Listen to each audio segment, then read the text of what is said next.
আবু মাহজুরা রাদিয়াল্লাহু তাআলা আনহু মক্কার মুয়াজ্জিন, আগে ছিল মুশরিক, পরে হয়েছে মুমিন। উনি কিভাবে মুমিন হইলেন এই ঘটনাটা একটু আপনাদের শোনাতে চাই। তো আপনাদের তো সময় নাই হাতে, হ্যাঁ সময় আছে। অষ্টম হিজরিতে হুনাইনের যুদ্ধে রাসূল সাল্লাল্লাহু আলাইহি ওয়াসাল্লাম ফিরে আসতেছেন মদিনায়। পথিমধ্যে বেলাল রাদিয়াল্লাহু তাআলা আনহু আজান দিচ্ছেন। কি দিচ্ছেন? তো পাশে ছিল মুশরিকদের একটা পল্লী, কিছু মুশরিক তরুণ, কিছু অমুসলিম কিশোর, তারা আজানকে ব্যঙ্গ করতেছে। আমাদের বাংলায় মুখ ভেঙ্গানো বলে আর কি।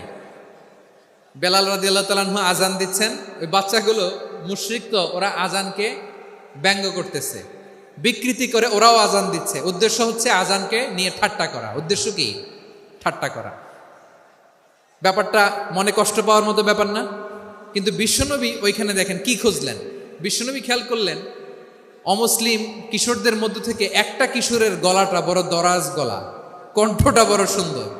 খেয়াল করে দেখলেন যে কিছু কিশোর বেলালের আজানকে ব্যঙ্গ করে, বিকৃতি করে, কিন্তু একজনের কণ্ঠ দেখতে পাচ্ছেন না এত দূরে, কিন্তু কণ্ঠটা বড় সুন্দর, দরাজ গলা। বিশ্বনবী সাহাবীদেরকে বললেন, ধরো এগুলারে, ধরো। সবগুলারে ধরে বিশ্বনবীর সামনে আনা হলো। ওরা হাঁটু গেড়ে বসলো। বিশ্বনবী বললেন, তোমাদের মধ্যে কে যেন ব্যঙ্গ করে আজান দিচ্ছিল, তার গলাটা বড় উঁচু, গলার বেসটা বড় মজবুত, মেলোডিয়াস, সুমধুর কণ্ঠ। কে? আবু মাহজুরা বলে, আমার বন্ধুরা সবাই আমার দিকে আঙ্গুল দেখায়, আমি পড়ে গেছি বিপদে। রাসূল সাল্লাল্লাহু আলাইহি ওয়াসাল্লাম বাকি অমুসলিম তরুণদেরকে ছেড়ে দিলেন, বললেন তোমরা যাও। এবার আবু মাহজুরারে পাইছে। আবু মাহজুরার চুলের মধ্যে হাত দিলেন বিশ্বনবী, মাথায় হাত দিয়ে বললেন, এবার আজান দাও দেখি। আবু মাহজুরা বলে, আমি তো আজান দিতে জানি না, কারণ আমি তো বেলালেরটা শুইনা দিছি, আমার তো মুখস্থ নাই, আমি তো আজান দিতে জানি না। বিষ্ণু বললেন, জানো না? তাহলে আসো, আমি তোমারে শিখাই দেই। সুবহানাল্লাহ পড়া। আবু মাহজুরা হাঁটু গেড়ে বসে, বিশ্বনবীর মোবারক হাত আবু মাহজুরার চুলের মধ্যে। বিশ্বনবী আজানের মুআল্লিম আবু মাহজুরাকে বলতেছে, ঠিক আছে তোমারে শিখাই দিচ্ছি, আমি যা যা বলবো আমার সাথে সাথে বলো, পারবা? আবু মাহজুরা বলে, পারবো। বিশ্বনবী আজান দিচ্ছেন মাথায় হাত দিয়ে, আল্লাহু আকবার, আল্লাহু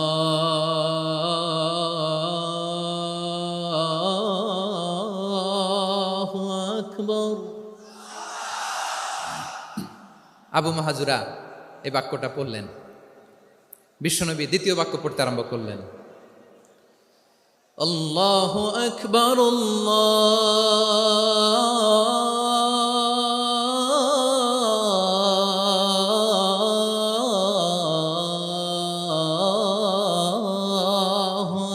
আকবার।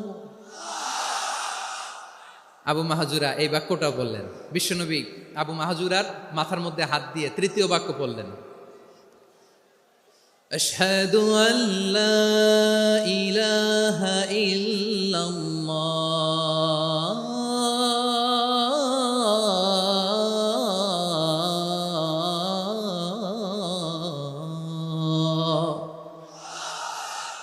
আবু মাহজুরা তৃতীয় বাক্য পড়লেন। বিশ্বনবী একটা বাক্য পরে আবু মাহজুরা পরে, বিশ্বনবী পরে আবু মাহজুরা পরে। আবু মাহজুরা কিন্তু অমুসলিম, মুশরিক। আবু মাহজুরা বলে, এক একটা বাক্য পড়ি আমার কলিজাটা গলে ঠান্ডা হয়ে যায়। এতদিন মোহাম্মদকে গালি দিতাম, এখন মোহাম্মদ আমার মাথায় যখন হাত রাখছে আমার সারা শরীর ঠান্ডা হয়ে গেছে। বিশ্বনবী আজান শিখাচ্ছেন, একটা একটা বাক্য পড়ে আবু মাহজুরাও পড়ে, বিশ্বনবী পড়ে, আবু মাহজুরাও পড়ে। পুরো বাক্যগুলো যখন শেষ, আজান শেষ, আবু মাহজুরাও যখন পুরো আজান পড়লেন, আবু মাহজুরা বললেন, এতদিন মোহাম্মদের চেহারা দেখলে আমার ঘৃণা লাগতো, আজ থেকে মোহাম্মদের চেহারার চেয়ে প্রিয় চেহারা আমার কাছে নাই। আবু মাহজুরা বললেন, ও মুহাম্মদ, আজানের বাক্য তো আপনি আমারে শেখালেন, এখানেই শেষ করবেন না, আপনি আমারে পড়ায় দেন, লা ইলাহা ইল্লাল্লাহু মুহাম্মাদুর রাসূলুল্লাহ সাল্লাল্লাহু আলাইহি ওয়াসাল্লাম। বিশ্বনবীর সাথে দাঁড়িয়ে উনি শাহাদা পড়ে মুসলমান হয়ে গেলেন। এবার আবু মাহজুরা বলে, ইয়া রাসূলুল্লাহ, ইয়া হাবিবাল্লাহ, আমি মুমিন হয়েছি, মুসলমান হয়েছি, আপনার কাছ থেকে আজান শিখার সৌভাগ্য আমি লাভ করেছি গো নবী। আমার কণ্ঠের বড় তারিফ করেছেন আপনি, আমার আজানকে আপনি পছন্দ করেছেন। একটা জিনিস আপনার কাছে চাই, আপনি আমাকে মক্কার মসজিদুল হারামের মুয়াজ্জিন হিসেবে অ্যাপয়েন্ট করে দে। বিষ্ণু ইসা ইসলাম বললেন, যাও আবু মাহজুরা, আমি তোমাকে পৃথিবীর শ্রেষ্ঠতম মসজিদ মক্কার মসজিদুল হারামের মুয়াজ্জিন হিসেবে অ্যাপয়েন্ট করে দিলাম। দেখছেন কিভাবে ট্যালেন্ট হান্টিং করতে হয়, কিভাবে হিউম্যান রিসোর্স মানব সম্পদকে ব্যবহার করতে হয়। আসছিল আজানকে ভেঙ্গাইতে, আসছিল কেন?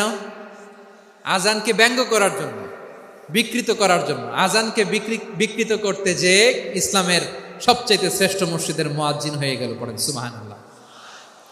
হযরত আবু মাহজুরা রাদিয়াল্লাহু তাআলা আনহু ওনার এই সুললিত কণ্ঠ ব্যবহার করে মসজিদুল হারামে এত সুন্দর করে আল্লাহু আকবার বলে আজান দিতেন, মানুষগুলোর, মুসল্লিগুলোর, মক্কাবাসীর হৃদয়কে তিনি বিগলিত করে দিতেন। মানুষের হৃদয়কে ঠান্ডা হয়ে যেত। শুধু এখানেই শেষ না আমার যশোরের ভাইয়েরা, বিশ্বনবী যখন সাইয়েদনা আবু মাহজুরা রাদিয়াল্লাহু তাআলা আনহুকে আজান শিখাচ্ছিলেন, বলেন তো বিশ্বনবীর হাতটা কোথায় ছিল? আবু মাহজুরার মাথার সামনে, এই চুলের উপরে ছিল। আবু মাহজুরা ওই স্মৃতিটাকে ধারণ করবার জন্য, ওই স্মৃতিকে বহন করার জন্য বিশ্বনবীর মোবারক হাত আবু মাহজুরার কপালের চুলের যেই জায়গায় লেগেছে, মৃত্যুর আগের দিন পর্যন্ত আবু মাহজুরা মাথার ওই চুলে কোনোদিন ছুরি আর কামার লাগায় নাই, সেখানে কেচি লাগায় নাই, চুলের মধ্যে খুর লাগায় নাই। আবু মাহজুরা ডান দিকের চুল কাটতো, বাম দিকের চুল কাটতো, পেছনের চুল কাটতো, সামনের চুল কাটতো না। আবু মাহজুরা রাদিয়াল্লাহু তাআলা আনহুর সামনের চুলগুলো বড় হতে হতে যখন এত বড় হয়ে যায়, তিনি চুলগুলো পেঁচিয়ে মাথার মধ্যে রাখতেন। তারপরে তিনি পাগড়ি পরতেন। সবাই জিজ্ঞেস করতো, আবু মাহজুরা এটা আবার কেমন স্টাইল? দেখতে তোমার কি বিদঘুটে লাগে? কেমন অড লাগে? কেমন খারাপ দেখা যায়? মক্কায় এমন কোনো মানুষ তো দেখি নাই, ডানে চুল কাটে, বায়ে চুল কাটে, পেছনে চুল কাটে, সামনে কাটে না। ওরে আবু মাহজুরা, কেমন দেখা যায় তোমারে? তুমি সামনের চুল কাটো না কেন? আবু মাহজুরা বলে, আমি হাঁটু গেড়ে পেয়ারা নবীর সামনে বসেছিলাম, আমার এই মাথার চুলের মধ্যে মুবারক হাত লাগিয়ে বিশ্বনবী নিজে আমাকে আজানের প্রতিটা বাক্য শিক্ষা দিয়েছেন। বিশ্বনবীর মোবারক হাত, পবিত্র হাত আমার মাথার চুলের যেই জায়গায় লেগেছে, আমি চাই ওই চুলগুলা নিয়ে আমি আমার কবরের ভিতরে যাব। সাইয়েদনা আবু মাহজুরা রাদিয়াল্লাহু তাআলা আনহু ইন্তেকালের আগের পর্যন্ত মাথার সামনের চুলগুলা কাটে নাই। মাথার সামনের চুল তিনি কাটেন নাই। সুবহানাল্লাহ বিহামদি। কেমন ভালোবাসতেন বিশ্বনবী সাহাবীদেরকে, সাহাবারা কেমন ভালোবাসতেন বিশ্বনবীকে। সামনের চুলগুলো বড় হতে হতে এত বড় ছিল, পেঁচিয়ে রেখে পাগড়ি পরতেন, কাটতেন না। নবীর হাত লেগেছিল। সুবহানাল্লাহ পড়েন। তাহলে what is the lesson? Moral of the story কি? মোরাল অফ দ্য স্টোরি হচ্ছে, আসছিল আজানকে ব্যঙ্গ করার জন্য, বিকৃত করার জন্য, হয়ে গেল মসজিদুল হারামের মুয়াজ্জিন। দেখেন বিশ্বনবী একটা খারাপ সিচুয়েশনের মধ্যে থেকে কি ভালো জিনিস বের করে আনলেন। আমি যে শুরুতে বলেছি কিভাবে তিনি হিউম্যান রিসোর্সকে ডেভেলপ করেছেন, ম্যানেজ করেছেন। তিনি যে চৌকস ট্যালেন্ট হান্টার ছিল, দেখেন সবার মধ্যে থেকে এর বাছাই করে মুয়াজ্জিন বানাই দিয়েছেন। সুবহানাল্লাহ পড়েন। তার মানে এই না সবাইরে ধরে ধরে উনি মুয়াজ্জিন বানাইছেন। যার যেই ট্যালেন্ট আছে তাকে ওই কাজে অ্যাসাইন করেছেন। যার যেই প্রতিভা আছে তার প্রতিভাকে ইসলামের কাজে লাগিয়েছেন। সুবহানাল্লাহ পড়েন। যায়েদ বিন সাবিত রাদিয়াল্লাহু তাআলা আনহু নাম শুনেছেন? যশোর, কথা বেরোয় না। যদি জিজ্ঞাসা সালমান খানের নাম শুনছেন, সবাই হাত তুলবে, জি হুজুর শুনছি, মানে সব দেখা শেষ। সালমান খান, আমির খান, অমুক খান, সব খান মুখস্থ, কিন্তু যায়েদ বিন সাবিতের নাম মুখস্থ নাই মুসলমানদের। যেই সাহাবী মাথার সামনের চুল কাটে নাই, মসজিদুল হারামের মুয়াজ্জিন বানাইছেন বিশ্বনবী, ওই সাহাবীর নাম কি? খায়া ফেলাইছে, স্লোগানের সাথে খায়া ফেলাইছে। আবু মাহজুরা। কি নাম? আবু মাহজুরা আল জুমাহি রাদিয়াল্লাহু তাআলা আনহু। এই নামটা আজকে নিয়ে যাইতে হবে যশোর। আবু মাহজুরা রাদিয়াল্লাহু তাআলা আনহু। 2 নম্বরে বলছিলাম যায়েদ বিন সাবিত রাদিয়াল্লাহু তাআলা আনহু। বিশ্বনবী দেখলেন মদিনার এই আনসারী সাহাবী হাইলি ট্যালেন্টেড, ইন্টেলেকচুয়াল, মেরিটোরিয়াস, জ্ঞানের প্রতি তার আকর্ষণ, মারাত্মক আকর্ষণ। বিশ্বনবী তাকে দায়িত্ব দিলেন, কোরআন যা নাজিল হয় তুমি লিখো, কাতিবুল ওয়াহি বানায় দিলেন। সুবহানাল্লাহ। যায়েদ বিন সাবিতরে আবার আজান শিখান নাই, কারণ তার মধ্যে বিশ্বনবী প্রতিভা দেখেছেন, একাডেমিক প্রতিভা। বিশ্বনবীর একাডেমিক প্রজেক্টগুলো তিনি হ্যান্ডেল করতেন। যায়েদ বিন সাবিত ছিল বিশ্বনবীর ব্যক্তিগত সচিব। কি ছিল? ব্যক্তিগত সচিব। বোঝেন নাই? বিশ্বনবীর ব্যক্তিগত সচিব এবং দোভাষী। ইহুদিরা কিছু লিখে দিলে এটার অর্থ বিশ্বনবীরে বুঝায় দিতেন, আবার ইহুদিদের কাছে কিছু লিখতে হলে তিনি লিখে দিতেন। বিশ্বনবী একদিন বললেন, ইন্নী ওয়াল্লাহি মা আমানু ইয়াহুদা আলা কিতাব। ইহুদিরা যে চিঠি পাঠায় অর্থ তো বুঝি না, আরেক ইহুদি আইনে অর্থ করা লাগে। আবার ইহুদিদের কাছে কিছু লিখে পাঠাইতে চাইলে আমরা তো লিখতে পারি না, ইহুদিরে দিয়ে লেখা লাগে। ওরা যে পয়রা শোনায় লিখে দেয়, আমি ওদের বিশ্বাস করি না। আমার নিজের একজন লোক দরকার। বিশ্বনবী এই যায়েদ বিন সাবিতকে চুজ করলেন ল্যাঙ্গুয়েজের জন্য। উনি বললেন, যায়েদ, তোমার সফট স্কিলকে ডেভেলপ করতে হবে, তুমি হিব্রু ল্যাঙ্গুয়েজ শিখে ফেলো। যায়েদ বিন সাবিত বলল, বিশ্বনবীর মোটিভেশন আর ইন্সপিরেশন পেয়ে আমি 15 দিনে ইহুদিদের এই হিব্রু ল্যাঙ্গুয়েজ শিখে ফেললাম। শুধু শিখে ফেললাম না, হাত্তা হাদিকতু, even I became master in the language. এই ভাষা আমি পারদর্শী হয়ে গেলাম। এরপরে ইহুদিরা চিঠি লিখে পাঠালে আর কোনো ইহুদি ডাকা লাগতো না, আমি নবীর এটার অর্থ শুনে পরে বুঝাই দিতাম। আবার ইহুদিদের কাছে চিঠি লেখা লাগলে আমি যায়েদ বিন সাবিত চিঠি লিখে দিতাম। সুবহানাল্লাহ। দেখেন, এত সাহাবীর মধ্যে থেকে বিশ্বনবীর একাডেমিক প্রজেক্ট, ব্যক্তিগত সচিব, দোভাষী হিসেবে তিনি যায়েদ বিন সাবিতের মতো তরুণকে নির্বাচিত করেছেন। কেমন ট্যালেন্ট হান্টার ছিল আমার নবী। সুবহানাল্লাহ পড়বেন না? বিশ্বনবীর ইন্তেকালের পরে সাইয়েদনা আবু বকর রাদিয়াল্লাহু তাআলা আনহু যখন খলিফা হয়ে আসলেন, কোরআনকে সংকলনের দায়িত্ব দেয়া লাগবে, কোন সাহাবীকে দিবেন? সব সাহাবারা মিলে পরামর্শ করলেন। সাইয়েদনা আবু বকর, ওমর সবাই মিলে এই বিশাল কোরআন সংকলনের গুরু দায়িত্ব বিশ্বনবীর ব্যক্তিগত সচিব, বিশ্বনবীর দোভাষী, বিশ্বনবীর সিলেক্ট করাই লোক যায়েদ ইবনে সাবিত রাদিয়াল্লাহু তাআলা আনহুকে দিয়েছে। কোরআনের কপি তো আজকে এখানে রাখে নাই। এই যে আজকের যে কোরআন পড়েন, এটা আগে এরকম ছিল না। কোরআন নাজিল হলে সাহাবারা চামড়ার, ওটের চামড়ায় লিখে ফেলতেন, ওটের চ্যাপ্টা হাড্ডির মধ্যে লিখে ফেলতো, গাছের গুড়ির মধ্যে লিখে ফেলতো। বিভিন্ন জনের কাছে ছড়ানো ছিটানো ছিল। আবু বকর রাদিয়াল্লাহু তাআলা আনহু একসাথে করলেন, পরবর্তীতে উসমান রাদিয়াল্লাহু তাআলা আনহু একসাথে করলেন 114 সূরার। এখন এই মুসহাফ, এই কম্পাইলেশন, এই কপি আমরা পেয়েছি, যার হিউজ কন্ট্রিবিউশন ছিল। এই পুরো কোরআন কম্পাইলেশনের প্রজেক্ট ম্যানেজার ছিল যায়েদ বিন সাবিত রাদিয়াল্লাহু তাআলা। কোরআন কম্পাইলেশনের প্রজেক্ট ম্যানেজার। দেখেন, উনারে মাথায় হাত দিয়ে আজান শিখায় নাই। সুবহানাল্লাহ কইবেন না? তাহলে প্রথম সাহাবী আবু মাহজুরাকে মুয়াজ্জিন বানাইলেন, যায়েদ বিন সাবিতকে ব্যক্তিগত সচিব আর দোভাষী বানালেন, মুসআব ইবনে উমাইর রাদিয়াল্লাহু তাআলা আনহুকে ইসলামের প্রথম অ্যাম্বাসেডর বানালেন। তাহলে তৃতীয় নাম্বার একজন সাহাবীর নাম বলছি, মুসআব ইবনে উমাইর। মুসআব কি নাম? নামটা কেমন লাগে? এই কয়েকজনের ভাল লাগে, বাকিদের ভাল লাগে না? ভাল লাগে? এই এই আর কয়েকটা মিনিট দেওয়া যাবে না আমাকে আল্লাহর রাস্তে? হ্যাঁ, ঠিক আছে। আমি তোমাদেরকে ভালোবাসা দেখাবো, দোয়া করবো, যদি চুপ থাকো, একেবারে চুপ, কষ্ট সহ্য করো, বাকিরা যা সওয়াব পাবে তোমরা ডবল পাবা, যেহেতু কষ্ট বেশি, কিন্তু চুপ। 3 নম্বর সাহাবীর নাম মুসআব। এই ধাক্কাধাক্কি কেন? ধাক্কাধাক্কি কেন রে ভাই? না না না, এরকম হইলে আসবো না যশোর, আমি আর আসবো না। হয় পিছনে চলে যাও, নাহলে চুপ, ধাক্কাধাক্কি নেই। 3 নম্বর সাহাবীর নাম মুসআব। কি নাম? He was the first ambassador in ইসলাম।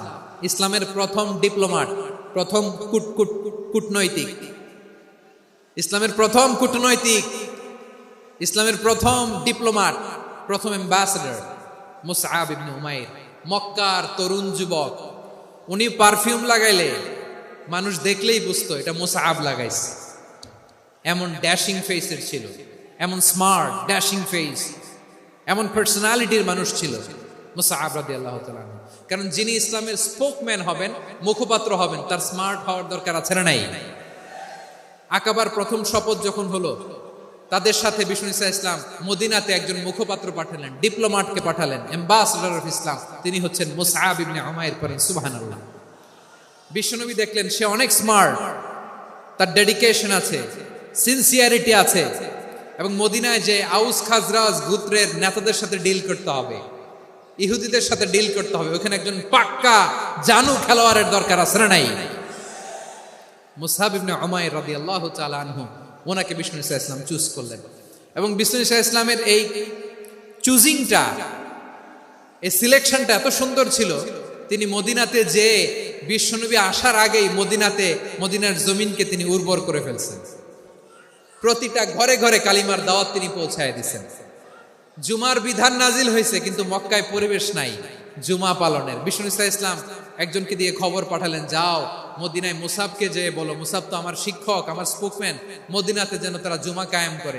বিশ্বনবীর আগেই মুসাব মদিনার মুসলিমদেরকে নিয়ে মদিনায় প্রথম জুমা কায়েম করে ফেলছে। কোন সুবহানাল্লাহ। ডিপ্লোম্যাটদের কেমন হইতে হয়, অ্যাম্বাসেডারের কেমন হইতে হয়, মুসআব রাদিয়াল্লাহু তাআলা আনহুর কাছ থেকে শিখে নাও। মুসআব নামটা কেমন লাগে? যশোর যাদের সন্তান হবে, ছেলে সন্তান, আমার রাস্তায় পাইলে সবাই জিজ্ঞেস করে, হুজুর একটা নাম দেন, আমার ছেলে হবে। যশোরবাসীর জন্য আমি একটা নাম দিয়ে দিলাম, নাম রাখতে হবে মুসআব। কি নাম? নামটা যাদের ভাল লাগে, ছেলে সন্তান অনাগত আসবে, মনে চাইলে নাম রেখে দিবেন মুসআব রাদিয়াল্লাহু তাআলা আনহুর নামে মুসআব। তাহলে মুসআব রাদিয়াল্লাহু তাআলা আনহুকে বিশ্বনবী ল্যাঙ্গুয়েজ শিখান নাই, সফট স্কিল শিখান নাই। যায়েদ রাদিয়াল্লাহু তিনি হিব্রু ল্যাঙ্গুয়েজ শিখেছেন, সুরিয়ানি শিখেছেন, কিন্তু মুসআবকে তিনি বানিয়েছেন the spokesman of Islam, the first diplomat, the ambassador of Islam. সুবহানাল্লাহ পড়বেন না? আব্দুল্লাহ ইবনে আব্বাস রাদিয়াল্লাহু তাআলা আনহু বিশ্বনবীর কাজিন, চাচাতো ভাই। আবার মাইমুনা রাদিয়াল্লাহু তাআলা আনহু, মাইমুনা নবীর স্ত্রী, তিনি ছিলেন আব্দুল্লাহর আপন খালা। তো নবীর বউ যদি উনার খালা হয়, নবী তার কি? বুঝে নাই, নবী তার কি? খালু। তাহলে সম্পর্ক অনেক গভীর, কাজিন আবার খালু। ছোট্ট মানুষ, তাই রাতে মাঝে মাঝে ঘরে থাকতো। বিশ্বনবী দেখলেন আব্দুল্লাহ যেহেতু আমার ঘরে ঢুকতে পারে, আব্দুল্লাহরে এই উম্মতের বড় শিক্ষাবিদ বানাইতে হবে। কথা বোঝে নাই? আব্দুল্লাহকে কি বানাইতে হবে? শিক্ষাবিদ, এডুকেটর অফ দিস উম্মাহ, এই উম্মার শিক্ষাবিদ বানাইতে হবে। তাই আব্দুল্লাহ ইবনে আব্বাসকে বিশ্বনবী হাতে কলমে শিক্ষা দিয়েছেন।